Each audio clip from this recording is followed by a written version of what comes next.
So in Vishnu Sahasranamam, she had offered another musical addition called the Bhajagovinda, which was a Raga Malika tuned by S.P. Venkatraman.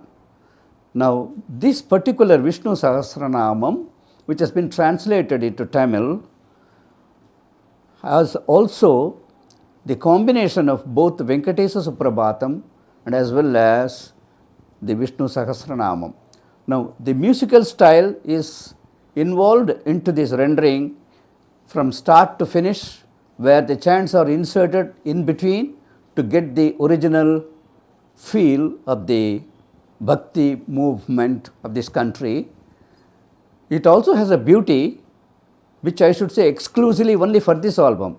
The two voices are involved in this recording, a male voice and a female voice.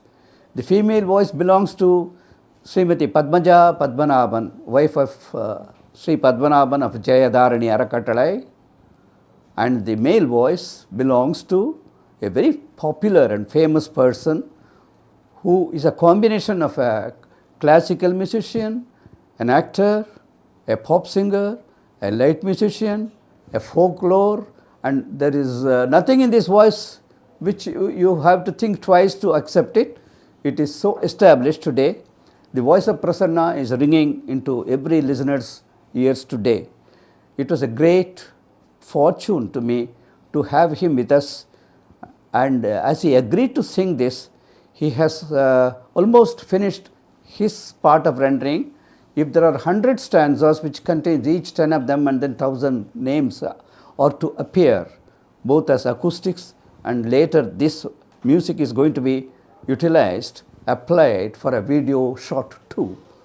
And then in this, Prasanna takes 50% of his credit. The 50 stanzas are done by Prasanna in various ragas, in various range of the notes, like the top note, and then it has the tenor of the high frequency, it has a bass note of a Begada, it has so many beauties where the grammar of Carnatic music is all cherished from start to finish, from his first song rendering until he finishes the recording.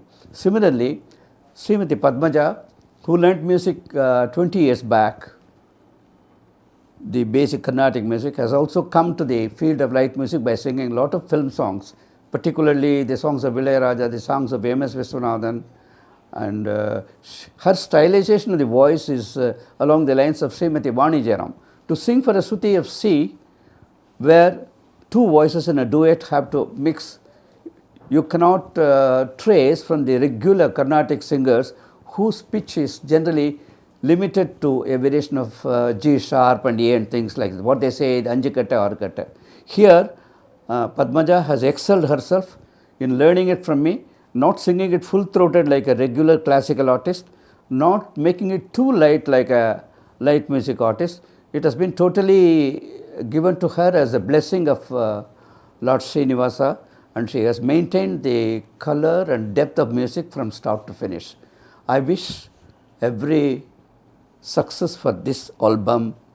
I congratulate Jayadharani Arakattalai for the great aesthetic beauty they have brought out in the market, and I wish them a wonderful success for the futuristic landmarks in the history.